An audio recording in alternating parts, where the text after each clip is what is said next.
that's what you need to understand. Right?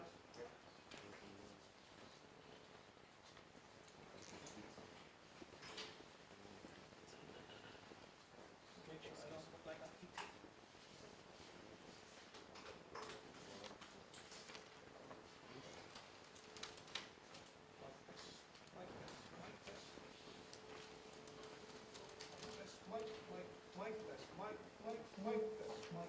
Can you hear me? There you go. Echo. It's your brain. Mic test. Mic test.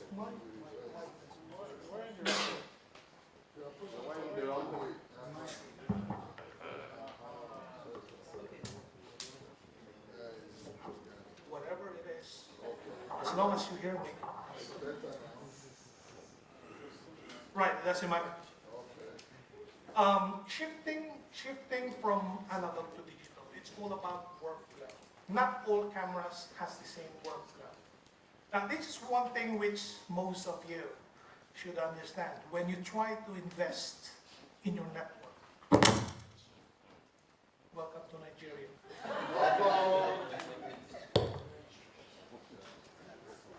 May I have an understanding? Can I presume that all of you are into broadcast, or are there somebody in this room who are into production only?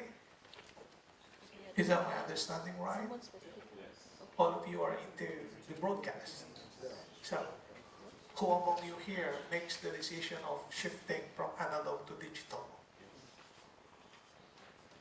Who are the decision makers here? May I know who are the decision makers here? Because when we're talking of the shift, the first thing that all network should shift is the studio. You need to phase out all the studio into digital. So when I say digital, we're talking about fiber optics. You need to invest in fiber optics because all the digital cameras runs only in fiber optics. It's a huge investment, but there should be a transition. And that's one thing which broadcasters should understand. So the first phase is, while you're doing your studio, train your people. It takes some time to understand digital. John might have it escape some of his slides when he was talking about the people behind the production. And these are the people from the analog to digital, absolutely different.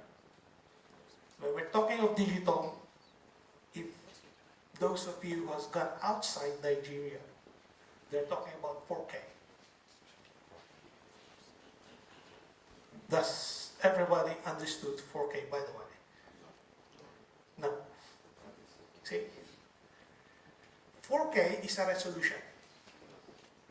It's not a format, it's a resolution. It's how big the size of your content would be. It's the size. It's not a format. But you go out there and buy your next TV. The store will offer you the best, which is, it's a 4K range, sir. Ask yourself, do we have 4K content? You're buying a TV 4K, ask yourself, do we have a 4K content? Even DSTV is only projecting HD. It's not even 4K. It's about, all these things are all about resolution. If you need to understand 4K, the actual size of a 4K screen size is twice a basketball court. There are only 7 theaters in the world who's got 4K screens. Not even in the Middle East where my office is, we don't have that.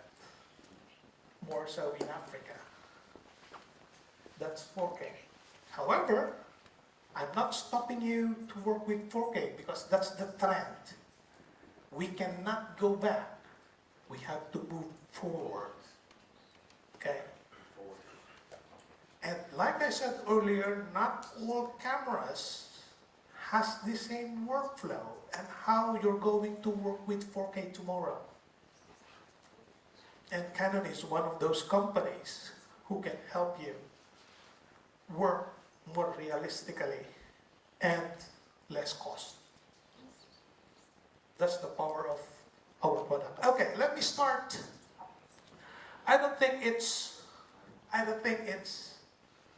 I'm going to talk about high dynamic range because high dynamic range in videography is even new, even in the West. High dynamic range mostly applies only in photography. But be it as it may, I'll just to give you a flavor of what is high dynamic range. I have presented the same slides last February. If you have heard about the Arab State Broadcast Union, anybody who has heard about that?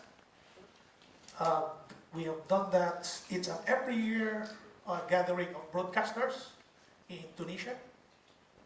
And I presented most of my slides to the directors and broadcasters. But allow me first to introduce myself. That's me.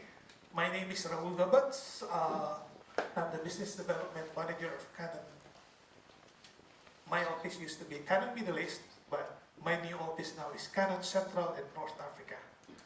They put me now to the whole of Africa territory. So you have to welcome me. I will take care of you. Right, from now on, well, that is what my office has decided. And that's my contact number if you want to